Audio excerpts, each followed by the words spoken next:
अपने हक के लिए हर कोई आवाज उठाता है, यहाँ तक कि एक जानवर भी अपने हक के लिए आवाज उठाता है। तो हम तो फिर इंसान ही हैं और हम महिलाओं के साथ हमेशा से अत्याचार होते आया है। और इस बार जब हमारे माननीय नरेंद्र मोदी जी ने हम महिलाओं को अपना हक दिलवाया, हम लोग समाज में स्थापित हो गई, हमें एक एक योजना का लाभ दिला के आज हमारा घर है, हमारा एक गैस चूल्हा के लिए भी हम लोग तरसते थे, धुएं में हमारी माँ बहनों की आंख में धुआं जाता था, उसके लिए उन्होंने विचार किया। जब उन्होंने सोचा कि संसद में हम भागीदारी निभाएं, उसमें विपक्ष अपनी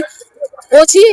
सोच के कारण हम लोगों का हक मारी किए हैं। तो उसके लिए हम सारी महिलाएं, आप देख लोगे पूरे बिहार से महिला आई हैं, एक एक कार्यकर्ता, हर एक वो शहीद की विधवा जो उम्मीद लगाए बैठी थी कि हम अपना हक की लड़ाई लड़ेंगे, हम राजनीति में जाएंगे, नीति निर्माण में अपनी भागीदारी निभाएंगे, राष्ट्र सेवा करेंगे, उसको वो हक मारने का काम किए हैं। तो इसलिए हम लोग ये बर्दाश्त नहीं करेंगे और आज हम पूरे बिहार की महिलाएं एकजुट होकर यह दिखाना चाहती है कि अपने हक के लिए हम आवाज उठाएंगी और लड़ाई लड़ेंगे।